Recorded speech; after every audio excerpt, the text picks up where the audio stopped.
शिवानी एक बार फिर से आप सभी का स्वागत करती हूँ मेरे चैनल अविश्वास में। तो हमेशा की तरह एक नए वीडियो के साथ मैं फिर से हाजिर हुई हूँ आपके सामने। तो वीडियो शुरू करने से पहले मैं ये बता दूँ कि अभी तक अगर आपने चैनल को सब्सक्राइब नहीं किया है तो चैनल को सब्सक्राइब कर लीजिए और बेल बटन दबाना ना भूलें ताकि नई वीडियो का नोटिफिकेशन आप तक जाता रहे।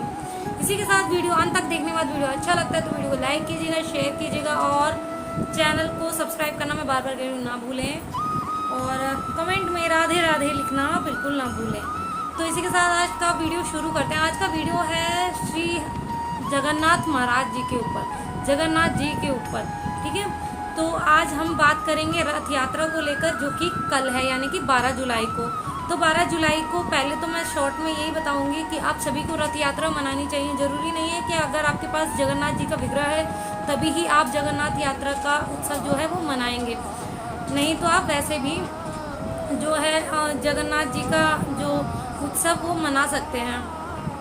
इसी के बाद यानी कि जगन्नाथ रथ यात्रा का उत्सव, जैसे कि आपके पास श्री हरि नारायण का कोई भी विग्रह नहीं तो तस्वीर से भी आप मना सकते हैं। इस उत्सव पे आप सुबह नहाएं धोएं, मंदिर को साफ स्वच्छ कर लें, पूजा करें, अर्चना करें। इसी के बाद में आप क्या नाम है अपने नारायण स्वरूपों को नई पोशाक धारण करा दीजिए। जगन्नाथ जी हैं तो नई पोशाक धारण करा दीजिए।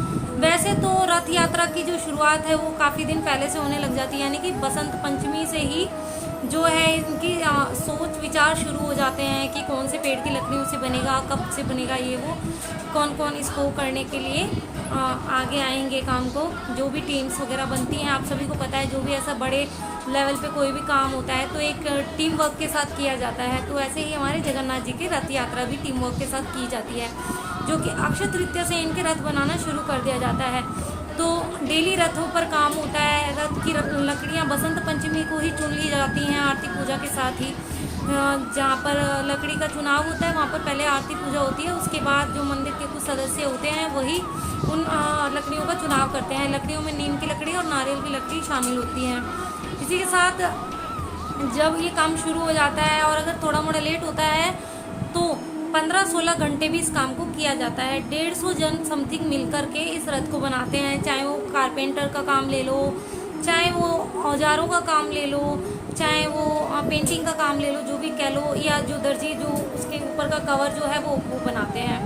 तो आप सभी को पता है कि 3 रथ बनाए जाते हैं। इतना तो आप सभी को ही नॉलेज होगा कि 3 रथ बनाए जाते हैं भगवान जगन्नाथ जी की यात्रा के लिए। तो इसकी तैयारी कई दिन पहले से शुरू हो जाती है। जगन्नाथ जी के जन्मदिन पर स्नान यात्रा होती है, जब जगन्नाथ जी को तरह तरह के रसों से, जलों से, दूध से इनका अभिषेक किया जाता है। तो अभिषेक के बाद कहा जाता है कि प्रभु को ठंड लग गई है या जो भी, तो प्रभु जी बीमार हो गए हैं तो उनको 12-13 दिन का रेस्ट दिया जाता है जब तक कि जगन्नाथ रथ यात्रा की तैयारी नहीं हो जाती है। तो हमारे प्रभु बीमार हो जाते हैं। वहीं एक कथा माधव दास जी से भी जुड़ी है कि माधव दास जी जो भक्त हैं जो जगन्नाथपुरी में रहा करते थे, हाँ सॉरी बाहर के नॉइसेस पर ना जाएं, तो जो माधव दास जी थे जो जगन्नाथ जी के बहुत बड़े भक्त थे, वो जगन्नाथपुरी में ही रहा करते थे।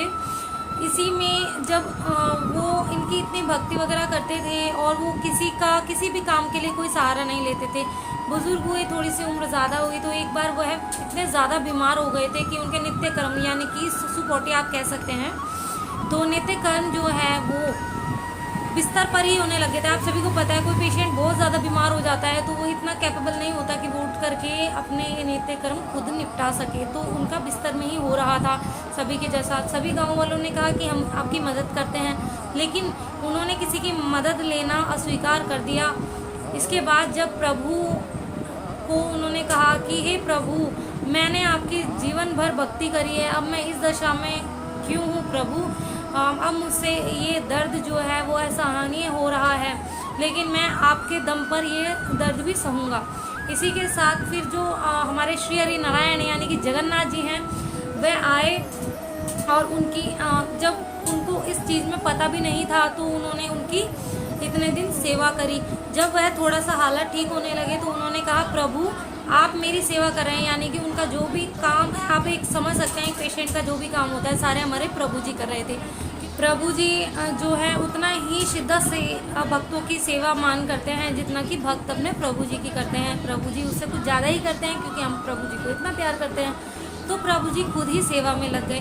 तब माधव दास जी ने कहा कि हे प्रभु, आप तो इस संकट को टाल भी सकते थे, लेकिन आप मेरी सेवा करने खुद आए, ऐसा क्यों? प्रभु ने कहा कि देखिए, जो आपकी नियति में लिखा है वो तो आपको भोगना ही है, आपको नहीं तो किसी ना किसी को आपके बदले का भोगना ही है।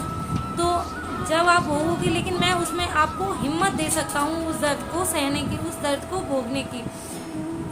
आपका जो कर्म के अनुसार, जो अगले पिछले जन्म में किए गए कर्म हैं, उनके कारण आपको दुख मिलता है, लेकिन मैं आपके साथ हमेशा खड़ा हूँ। तो ऐसा कहते हुए तब उन्होंने ऐसा कहा, तो प्रभु ने कहा कि मैं इतना कर सकता हूँ कि तुम्हारा ये दुख अपने पर ले सकता हूँ।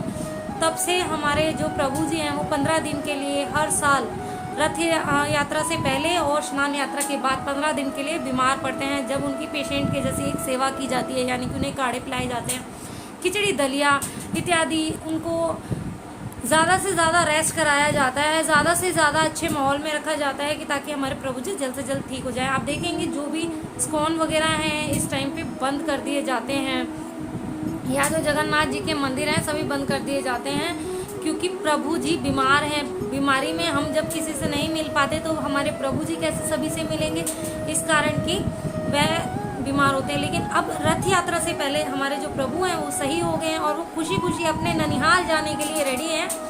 तो उनके लिए सुंदर सुंदर से जो मुकुट बनाए जाते हैं, सुंदर सुंदर पोशाक बनाई जाती हैं, और रथ तो बहुत भव्य और सुंदर होते हैं। जैसे कि जगन्नाथ जी का जो रथ है वो 16 पहियों का बनाया जाता है, जो कि 13 मीटर ऊंचा होता है। 13 मीटर आप लगा लीजिए उसकी हाइट। और वहीं जो बलभद्र जी का, जो कि इनके भाई हैं, उनका रथ होता है 13.2 मीटर ऊंचा, जिसमें कि 14 पहिए होते हैं। वहीं उनकी बहन सुभद्रा जी का रथ है 12.9 मीटर। तो इतना जो हाइट के तीनों रथ होते हैं, और जो सुभद्रा जी का रथ है उसमें 12 पहिए होते हैं। कई तरह की लकड़ियां कट करके इस रथ को बनाया जाता है। और जब रथ यात्रा पूरी हो जाती है तो इस रथ की लकड़ियों का, आप सोचते होंगे कि इतने बड़े बड़े रथ बनते हैं, तो इन लकड़ियों का क्या किया जाता है? तो इन लकड़ियों को जो वहाँ के भक्त हैं, जो उनमें बहुत ज़्यादा वाली श्रद्धा रखते हैं, वो उनको खरीद करके लेके आते हैं, ताकि वह अपने घर में कुछ कामदार चीज़ें बना सकें, जैसे कि प्रभु का मंदिर, या अपने दरवाजे, अपनी खिड़कियाँ, या घर में कोई भी वुडन का काम वो कराते हैं। इससे कहते हैं कि प्रभु का आशीर्वाद हमारे घर पर बना रहता है और बुरी बलाएं हमारे घर पर निगाह भी नहीं करती हैं। तो ये जो है जगन्नाथ जी की रथ यात्रा, ये धीरे धीरे कुछ दिनों में जा कर के होती है। तो ये जगन्नाथपुरी से गुड़ीचा माता मंदिर तक होती है, जहाँ की 3 से 4 किलोमीटर का डिस्टेंस है। प्रभु के जो भक्त हैं वही इस रथ को खींचते हैं। और वहाँ पर ये भी मान्यता है कि वहाँ के जो राजा हैं, जब प्रभु जी का रथ निकलता है तो एक भक्त के ही तौर पे वहाँ के राजा भी अपनी सारी जो भी हाई प्रोफाइल, जो भी उनको फैसिलिटीज़ मिली हैं, उनको छोड़ करके सोने की झाड़ू से जो है वहाँ की रास्ता बुहारते हैं। तब फिर उनका रथ यात्रा शुरू होती है उसके बाद से। और वहीं ये भी कहा जाता है कि उनके जो मुकुट में ना दूब लगाई जाती है। दूब का प्रतीक क्या है कि दूब एक छोटा सा कण है, किसी भी पेड़ पौधे से मिला, छोटी सी दूब, वो ये मान्यता करके लगाई जाती है कि प्रभु को अपने जितने हर तरह के भक्त प्रिय हैं, उसी तरीके से हर जाति के भक्त प्रिय हैं, चाहे वो जाति ऊंची हो नीची हो। जैसे कि आप सभी को पता है जगन्नाथ मंदिर में सभी भक्तों को जाने की परमिशन नहीं है। तो यही एक ऐसा उत्सव होता है जगन्नाथ यात्रा का, जब प्रभु जी के दर्शन हर ऊंची नीची जात का, हर छोटा बड़ा पर्सन कर पाता है। देश विदेश से भी लोग आते हैं कई बार ये रथ यात्रा के दर्शन करने के लिए। माना जाता है जो इस रथ यात्रा का जो रस्सा है वो खींच करके रथ को खींचता है, तो जो रस्सा खींचने वाले को जीवन मरण से मुक्ति मिलती है, मोक्ष प्रदान होता है, 100 यज्ञों के बराबर का फल उन्हें प्रदान होता है। तो वैसे तो आप समझ ही सकते हैं, जैसे कि प्रभु से जुड़ी हुई कोई भी चीज़ होगी तो वो अच्छे से अच्छा फल हमें प्रदान करके जाती है। तो यही रथ यात्रा के ऊपर होता है। और भी काफ़ी सारी डिटेल है जिसका वीडियो मैं कोशिश करूँगी कि कल तक आप सभी को प्रोवाइड करा दूँ। इसी के साथ साथ मैं यही कहना चाहूँगी कि कल आप प्रभु जी को पंचामृत स्नान कराएं। अगर जगन्नाथ जी प्रभु आपके घर में नहीं तो लड्डू गोपाल जी, नहीं तो नारायण का कोई भी स्वरूप है, पंचामृत स्नान कराइए। आप उनके लिए एक रथ बनाइए, छोटे से छोटा बड़े से बड़ा, जैसा आप कैपेबल हो उस रथ को बनाने में। रथ के लिए ज़रूरी नहीं कि पूरा बड़ा एक रथ ही हो, आप किसी भी ट्रॉले पे, किसी भी टेबल पे व्हील लगा करके कुछ भी ऐसे जुगाड़ करके रथ बनाइए, उसको सुंदर सा सजाइए। और जो भगवान जगन्नाथ का जो वो होता है और रथ, वो लाल और पीले कपड़े का होता है, तो आप लाल पीले कपड़े का एक ही रथ बना सकते हैं। वैसे तो सभी रथों की जो डिटेल्स हैं वो अलग है, वो मैं नेक्स्ट वीडियो में आपको प्रोवाइड करा दूंगी कि प्रॉपरली किस तरीके से रथ यात्रा का जो है प्रारंभ होता है और जगन्नाथ यात्रा पूर्ण होती है। तो ये जो है वो एकादशी को पूर्ण होती है, यानी कि एकादशी को हमारे प्रभु जी जो हैं वो 9 दिन बाद वापस अपने घर यानी कि जगन्नाथपुरी आ जाते हैं, तो तभी ये रथ यात्रा की समाप्ति होती है। इसी के साथ आप प्रभु के फेवरेट जो भोग है वो उनको लगा सकते हैं। भोग जो है आप बनाइए, प्रभु के भोग में आप नींबू, हरी मिर्च, प्याज, लहसुन और आलू का उपयोग बिल्कुल ना करें, क्योंकि जो जगन्नाथ महाप्रभु जी की जो प्रसादी है उसमें भी इन चीज़ों का इस्तेमाल नहीं किया जाता है। और वहाँ पर जो भोग बनता है वो मिट्टी के कलश में बनता है, आप सभी को पता है मिट्टी के जो बर्तन होते हैं उसमें बनता है, और 7 तरहों पर रख के ही बनाया जाता है, जिसमें कि आप सोचेंगे कि सबसे पहले वाले घड़े का पहले बनना चाहिए। अगर हम भी बनाएंगे तो पहले वाले घड़े का पहले बनेगा, उसके बाद उसके ऊपर का, उसके बाद उसके ऊपर का। लेकिन जगन्नाथपुरी में जो प्रभु जी का जो मैजिक है, जिसके कारण सबसे ऊपर वाले घड़े का सबसे पहले प्रसाद बन करके तैयार होता है, उसके बाद उसके बाद का, उसके बाद का, उसके बाद का, इस तरीके से सबसे पहले घड़े का सबसे अंत में भोजन बन के तैयार होता है, और वही महाप्रभु जी को भोग लगाने के बाद में भक्तों में वितरित किया जाता है, ताकि भक्त भी उस महाप्रसादी का आनंद ले सकें, उसका प्रसादी को ग्रहण कर सकें। और इसी के साथ मैं आपको उनके फेवरेट प्रसाद के जो वो भी बता देती हूँ व्यंजन, जो कि हमारे जगन्नाथ प्रभु जी को बहुत ज़्यादा पसंद है। मैं बता देती हूँ आपको, जो जगन्नाथ प्रभु जी का जो प्रसाद है उसमें 2 तरीके के प्रसाद बनाए जाते हैं। अगर आप कल का फंक्शन सेलिब्रेट कर रहे हैं, कल का उत्सव, कल का फेस्टिवल जो है वो सेलिब्रेट कर रहे हैं, तो आप 2 तरह का प्रसाद बनाइए, गीला और एक सूखा। सूखे प्रसाद में नारियल होता है, लड्डू होते हैं, और सूखी कोई भी आप मिठाई ले सकते हैं, जो भी आपको अच्छा लगता है या आपको ऐसा लगता है आपको प्रभु को अर्पित करना है। माखन मिश्री भी आप कर सकते हैं, तो वो तो नारायण को अति प्रिय है। इसके बाद गीले प्रसाद में उन्हें चावल बहुत प्रिय है, साग और सब्जी, और मालपुए का भोग बहुत मोस्ट कंपल्सरी जो कहते हैं ना, लगाना ही लगाना है आपने वो, अगर आप ये यात्रा मना रहे हैं इसका उत्सव। वैसे तो मैं कहूँगी सभी बहुत साधारण सा खाना है, बस आप उसमें आलू का, प्याज लहसुन का, हरी मिर्ची का यूज़ मत कीजिएगा, ठीक है।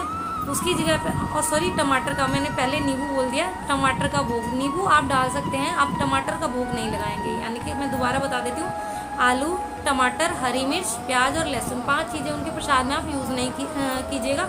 उसके अलावा आप कोई भी प्रसाद बना सकते हैं। वैसे तो 5 तरह के चावलों का भोग लगाया जाता है, 5 तरह से चावल बनाए जाते हैं जो महाप्रभु के भोग में लगाए जाते हैं, जैसे कि खिचड़ी, दाल चावल, मीठे चावल, गुड़ चावल, ऐसे करके 5 तरह के आप चावल की वैरायटी भी बना सकते हैं प्रभु जी के लिए। तो कल का फेस्टिवल आप ज़रूर मनाइए, प्रभु जी की कृपा आप पर बिल्कुल बरसती रहे। मैं भी मनाऊंगी और मैं कोशिश करूंगी कि वो सेलिब्रेशन का जो वीडियो है वो आप तक मैं पहुंचा दूं। इसी के साथ राधे राधे, जय श्री जगन्नाथ, जय श्री बिहारी जी की सब पर आप सब पर सबकी कृपा बरसती रहे। राधे राधे।